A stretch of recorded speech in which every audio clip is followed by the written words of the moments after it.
Okay. तो आज हम लोग पढ़ने वाले हैं एक्सेल का अपना नया पार्ट, जहाँ पर हम अपने एक्सेल्स को और आगे ले जाते हुए और भी बहुत ही इंटरेस्टिंग चीज़ें पढ़ने वाले हैं। तो एक्सेल की वीडियोस में हमारा नेक्स्ट पार्ट है इंसर्ट मेन्यू के बारे में, जहाँ पर हमने पढ़ना है पायोट टेबल, चार्ट्स और कई सारी चीज़ों के बारे में। तो आइए चलिए स्टार्ट करते हैं। हमने एक्सेल खोल लिया है, हमारे पास हमारा होम मेन्यू के बाद इंसर्ट मेन्यू अवेलेबल है।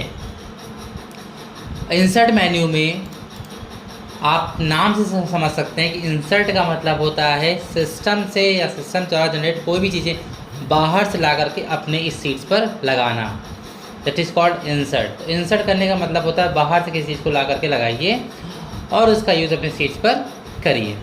तो इसको यूज़ करने के लिए हमारे पास कुछ टेबल होनी चाहिए। तो एक टेबल हमने बना के रखी हुई है, उसको ले लेते हैं हम लोग। एक प्रैक्टिस सीट हमारे बनी रखी गई है जो हमने इंसर्ट करा ली है, ठीक है। और इंसर्ट मेन्यू में हमारे से पहला जो ऑप्शन है वो हमारे पास टेबल और पायोट टेबल का, टेबल और पायोट टेबल का हमारे पास ऑप्शन है, जहाँ पर हम केवल पायोट टेबल के बारे में ही पढ़ेंगे। पायोट टेबल हमारा, ऐसा बोल सकते हैं कि पायोट टेबल डेटा को समराइज़ करने का एक माध्यम है। पायोट टेबल डेटा को समराइज़ करता है। जैसे हमारे पास एक बहुत बड़ी, छोटी, ज़्यादा बड़ी नहीं है लेकिन हाँ थोड़ा सा तो है ही कॉम्प्लिकेटेड। तो एक सीट हमारे पास अवेलेबल है यहाँ पर और इस सीट्स को हमें समराइज़ करना है। चलिए देखते हैं पायोट टेबल की मदद से किस प्रकार से हम सीट्स को समराइज़ कर सकते हैं। ऑप्शन पहला यूज़ करते हैं अपने इंसर्ट मेन्यू का, नाम है पायोट टेबल। तो सबसे पहले उसको यूज़ करने से पहले हम डेटा को सेलेक्ट करेंगे। डेटा को हमने यहाँ से यहाँ तक सेलेक्ट कर लिया, ठीक है। और हम चलेंगे अपने इंसर्ट मेन्यू में, वहाँ से हमारे पास पायोट टेबल, हमने यहाँ पायोट टेबल का यूज़ किया। एंटर करते ही आपके सामने एक डायलॉग बॉक्स खुलकर आएगा, जहाँ पर आपके सबसे स्टार्टिंग में ऊपर बिल्कुल आपको रेंज दी गई है। इसको आप पहले भी सिलेक्ट कर सकते थे और बाद में भी कर सकते थे। तो मैंने इसको पहले डेटा को सिलेक्ट कर लिया, इस वजह से यहाँ पर डेटा आपको दिखाई दे रहा है। क्लियर। उसके जस्ट नीचे आप आएंगे तो आपसे कहता है choose where you want the pivot table report to be placed. कहता है आपको जो पायोट टेबल बनानी है वो आपको कहाँ बनानी है। इसका मतलब सिंपल सा मतलब सिर्फ इतना है कि जो पायोट टेबल बनानी है वो कहाँ बनानी है। क्या आपको पायोट टेबल इसी सीट पर बनानी है जहाँ पर डेटा है, क्या आपको एक नई सीट बनानी है। तो हमने कहा नहीं, मुझे पायोट टेबल एक नई सीट पर चाहिए। तो यहाँ देखिए दो ऑप्शन है, न्यू सीट, आपके पास 3 सीटें बाय डिफ़ॉल्ट ओपन है, सीट 1, सीट 2, सीट 3। अगर आप न्यू सीट करते हो तो यहाँ पर सीट 4 खुल के आ जाएगी, जिसके अंदर आपका पायोट टेबल रेडी हो जाएगा। चलिए स्टार्टिंग करते हैं। तो दोनों चीज़ें हम कर सकते हैं, चाहे आप एग्जिस्टिंग मतलब होता है इसी सीट पर लगाने के लिए और न्यू का मतलब होता है नई सीट पर लगाने के। तो हमने क्या किया, न्यू पे क्लिक किया, ओके किया। देखिए आपके पास सीट नंबर 4 खुल के आ गई, जिसके अंदर आपका पायोट टेबल अवेलेबल है। तो हम सीट का नाम चेंज करते हैं, ठीक है। सीट्स के बेसिक्स के बारे में बहुत ही डिटेल के साथ डिस्कस किया गया है पुरानी वीडियोस में। आप सभी लोग पहले पुरानी वीडियोस को प्रेफर कर लीजिएगा एक बार। चलिए इसका नाम रख देते हैं हम लोग। तो इसका नाम हम लोगों ने पायोट रख दिया, पायोट टेबल। और हमारे पास पायोट टेबल अवेलेबल है।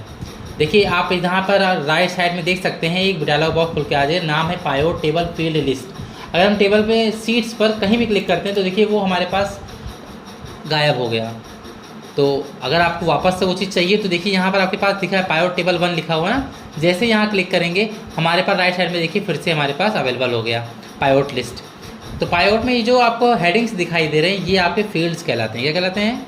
ये आपके फील्ड्स कहलाते हैं। तो पायोट टेबल में ये आपके फील्ड्स हैं और हम जिस भी फील्ड्स को चाहें केवल और केवल उसी फील्ड्स के अकॉर्डिंग अपनी टेबल रेडी कर सकते हैं। जैसे मुझे आइटम का केवल नाम चाहिए, क्या चाहिए, केवल आपको आइटम का नाम चाहिए हमको। तो हमने क्लिक किया, जैसे ही हमने आइटम पर क्लिक किया देखिए हमारे पास केवल आइटम के नाम आए हैं। ध्यान दीजिए केवल आइटम का नाम आया है हमारे पास। और हम चाहते हैं कि आइटम का नाम और हम उसकी केवल क्वांटिटी देखना चाहते हैं। तो हमने क्लिक कर दिया। जैसे हमने क्लिक कर दिया तो देखिए हमारे पास यहाँ पर क्लिक करने से नीचे देखिए रो में आइटम चला गया और वैल्यू चली गई, सम ऑफ क्वांटिटी चली गई आपके वैल्यू में। ध्यान दीजिएगा जितने भी डेटा न्यूमेरिकल फॉर्म में होंगे उन्हें आप ज़्यादातर करके वैल्यूज़ में रखने की कोशिश कीजिए। तो आपकी जो पायोट टेबल है वो बहुत अच्छे से रेडी होगी। वैल्यूज़ को आपको हमेशा आपको न्यूमेरिकल डेटा को हमेशा वैल्यूज़ वाले, यहाँ राइट हैंड साइड में देखिए वैल्यूज़ वाले में आप क्लिक करके इसको ड्रैग करके ऊपर छोड़ भी सकते हैं। देखिए हमने छोड़ दिया, देखिए यहाँ से हमारी क्वांटिटी रिमूव हो चुकी है, तो वापस आप क्वांटिटी वहीं डालनी है, क्लिक कर सकते हैं इसके ऊपर, ला करके आप इसके अंदर छोड़ सकते हैं। तो आप ड्रैग और ड्रॉप भी कर सकते हैं या आप क्लिक भी कर सकते हैं, आपकी इच्छा है, आप जो भी आप यूज़ करना चाहें, आपको जो भी सूटेबिलिटी होती है आप उस हिसाब से यूज़ कर सकते हैं। जैसे हमने यहाँ से क्वांटिटी को देखिए, यहाँ से हमने सेलेक्ट किया, ला करके हमने वैल्यूज़ में फिल किया। देखिए आपके पास टोटल वायर्ड, देखिए हमारे पास जो वहाँ पे अलग अलग था, वायर्ड क्या थे, अलग अलग थे कंपनी के ना, हमारे पास वहाँ पर वायर्ड अलग अलग कंपनी के वायर्ड थे। अब देखिए हमने जो समीप का फॉर्मूला पढ़ा था यहाँ पर वो और इजी हो गया, अब हमको वायर्ड कंपनी के सारे एक साथ ही दिखाई दे रहे हैं, क्वांटिटी जो है आपको वो एक साथ दिखाई दे रही है। और देखिए यहाँ लिख के आ रहा है सब ऑफ क्वांटिटी 142 कीबोर्ड वायर्ड की, और इसका देखिए टोटल योग भी निकल के आ गया है 497 टोटल आइटम हमारे पास है अलग अलग कंपनियों के, अलग अलग आइटम हमारे पास टोटल 497 आइटम अवेलेबल है मेरे पास। हम चाहते हैं हमें जो भी चीज़ें में देखें, इसमें फ़िल्टर का ऑप्शन भी आपको बाय डिफ़ॉल्ट यहाँ पर दे देता है। आपके पास कई सारे आइटम्स हैं, आपको जो भी देखना है आप यहाँ से देख सकते हैं। हमने कहा मुझे केवल होगा कि कीबोर्ड के रेट देखने हैं, हमने कीबोर्ड पे क्लिक किया, ओके कर दिया, तो देखिए आपके पाइवट टेबल में केवल कीबोर्ड का रेडी होकर आ गया और साथ ही साथ आपको उसका टोटल भी दिखाई दे रहा है। तो जो इतनी बड़ी सी कॉम्प्लिकेटेड टेबल थी वो आपने कितनी आसानी से सॉल्व कर दी। तो क्वेश्चन कैसे होता है इसके ऊपर ये भी डिस्कस करते हैं। क्वेश्चन ये होता है, आपसे किसी ने कह दिया, आपने बॉस ने कह दिया आपसे कि काम करिए कि जो आपके पास ये फील्ड रहे, एक काम कीजिए, एक ऐसी टेबल बनाइए जहाँ पर हमें केवल आइटम देखना हो, केवल हमको आइटम देखना हो, उसकी कंपनी कौन सी है और उन आइटम की क्वांटिटी कितनी है, केवल मुझे 3 चीज़ें देखनी है। तो हमने कहा बहुत ईजी है, हमने फटाफट से टेबल को सिलेक्ट किया हमारे सीट 1 में, इसको हमने यहाँ से पूरा सिलेक्ट कर लिया, यहाँ तक हम इंसर्ट में जाकर के यहाँ से हमने इंसर्ट करा दिया। जैसे इंसर्ट कराया हमारे पास हमारी टेबल आ चुकी है, हमसे 3 चीज़ें बोली गई हैं, हमने ला करके 2 चीज़ों को, हमारे 2 डेटा हमारे पास क्या थे, 2 डेटा हमारे पास ऐसे थे जो अल्फ़ाबेटिकल फॉर्म में थे, तो मैंने उनको रोज में डाल दिया, और जो न्यूमेरिकल था उसको मैंने वैल्यू में डाल दिया। आप यहाँ देख सकते हैं, इसको बोलते हैं फील्ड्स, 4 फील्ड्स आपके पास अवेलेबल हैं, ठीक है, तो हमने डाल दिया उसको। अब यहाँ पे आप देख पा रहे हैं कि आपके पास जो टेबल बनी है वो कितनी सूटेबिलिटी बन चुकी है, कितना सूटेबल है आपके पास, हम चेक कर सकते हैं। तो आपको दिखा रहा है कि हमारे पास जो वायर्ड कीबोर्ड हैं, ध्यान दीजिए, वायर्ड कीबोर्ड जो हमारे पास है वो टोटल 142 है। देखिए सबसे ऊपर आपको देखिए, यहाँ स्टार्टिंग में देखिए, टेबल को समझाना भी आना चाहिए ना आपको, तो टेबल समझाई कैसे जाती है, कुछ इस प्रकार से कि आपको सामने दिख रहा है कि मेरे पास वायर्ड जो है वो 142 हैं, लेकिन कौन सी कंपनी के कितने वायर्ड कीबोर्ड हैं ये देखिए सामने निकल के आ चुके हैं। डेल कंपनी के 22 हैं, HP के 15 हैं, प्रोडक्ट के 60 हैं और क्वांटम के 45। इसी प्रकार से हमारे पास वायरलेस कीबोर्ड को टोटल 50 हैं, जिसमें डेल के 30 और HP के 20 हैं। मॉनिटर मेरे पास 15 इंच के सिर्फ जेब्रॉनिक्स का है, जो कि टोटल 55 है। हमने कहा चलिए कोई बात नहीं। इसी प्रकार से मॉनिटर 22 इंच का हमारे 25 है, जिनमें से 20 हमारे HP के हैं और जेब्रॉनिक्स के 5 हैं। देखिए आपकी टेबल कितनी अच्छे से समराइज हो चुकी है। अगर आपसे कोई कहता है नहीं मुझे केवल 3 आइटम दिखाने हैं, कीबोर्ड दिखाइए, आपको किसी ने कहा कि मुझे केवल डेल कंपनी का दिखाइए, डेल कंपनी जितनी भी मेरे पास है, फिर आइटम के हिसाब से आपको देखना है, तो हमने कहा कोई बात नहीं, आप आइटम के हिसाब से भी देख सकते हैं। हमने कहा आइटम के हिसाब से बिल्कुल ईजी है, हमने कंपनी को यहाँ से रिमूव करके ऊपर डाल दिया। हमारे पास देखिए केवल आइटम दिखाई दे रहे हैं और उनकी वैल्यू भी हमारे सामने निकल के आ चुकी है, ठीक है।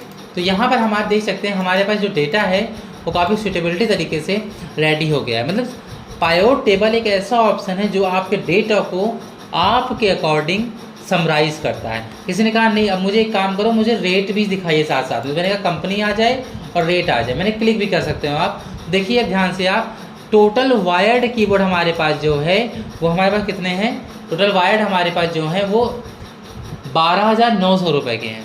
आपको देखिए पूरा का पूरा अच्छे से दिखाई दे रहा है, यहाँ पर प्लस है, इसको क्लिक कर लीजिए तो आपके पास ओपन होकर के ये आ भी जाएगा, टोटल क्वांटिटी आपके पास अवेलेबल हो जाएगी। कुछ प्रॉब्लम है शायद, तो चल नहीं रही है। ओके ओके ओके, सॉल्व हो गया, ठीक है। तो कुछ हैंग हो गया शायद थोड़ा सिस्टम हमारा, तो फिलहाल आप इस पॉइंट पर प्लस और माइनस कर सकते हैं, क्लिक कर सकते हैं, तो ये ऐड होता है, एक्सपेंड होता है और कंप्रेस होता है। तो एक्सपेंड करके आप चेक कर सकते हैं कौन सी कंपनी का माउस कितना। मेरे पास डेल के 22 कीबोर्ड है 500 रुपये पर रेट के हिसाब से, 500 रुपये के हिसाब से हमारे पास कीबोर्ड पड़े हुए हैं, 400 के हिसाब से यहाँ पड़े हुए हैं। तो रेट हमारे पास टोटल पड़ा हुआ है, किसको कितने रुपए का बेचना है हमारे पास सब कुछ यहाँ लिखा हुआ है, कितने कितने टोटल आपको क्वांटिटी दिखाई दे रही है। तो हमने कहा चलो ठीक है, एक काम करते हैं, रेट को हटाते हैं, अमाउंट को लेकर आते हैं। अमाउंट को ले आया, देखिए 6,17,000 रुपये का टोटल हमारे पास कीबोर्ड पड़े हुए हैं। कौन सी कंपनी का कितना मेरे पास पड़ा है वो आपको दिखाई दे रहा है। 11,000 रुपये का मेरे पास कीबोर्ड, डेल का कीबोर्ड पड़ा हुआ है। HP का कीबोर्ड 6,000 रुपये का पड़ा हुआ है मेरे पास। सोचिए आपने अपनी सीट्स को कितना अच्छे से मैनेज कर लिया है। आपको बहुत आसान हो गया डेटा को बताना, बहुत ही आसान हो गया है अपने डेटा को समझाना। तो जब भी आपको कभी किसी डेटा को समराइज़ करना हो तो प्रेफर कीजिए कि आप हमेशा पायोट टेबल का यूज़ कीजिए। पायोट टेबल आपके डेटा को उस तरीके से समराइज करता है जिस तरह से हमें चाहिए। ना ही आपको यहाँ कोई फार्मूला लगाना है और ना ही आपको किसी तरह का कोई लॉजिक लगाना है, केवल आपको ड्रैग और ड्रॉप करना है और आपको आपके टेबल को समझाना भी आना चाहिए। तो आई होप आपको पायोट टेबल के बारे में समझ में आया होगा। पायोट टेबल आपके इंटरव्यूज़ के बेसिस पे बहुत ज़्यादा इंपॉर्टेंट है। तो पायोट टेबल को समझाना, इसकी प्रैक्टिस बहुत ज़्यादा ज़रूरी है। ध्यान दीजिएगा, आप लोग पायोट टेबल की प्रैक्टिस लगातार कर दिएगा। क्लियर। तो आज की सीरीज़ में हमारे पास केवल पायोट टेबल को हमने कवर किया है, क्योंकि पायोट टेबल एक बहुत ही इंटरेस्टिंग हमारे पास टॉपिक था।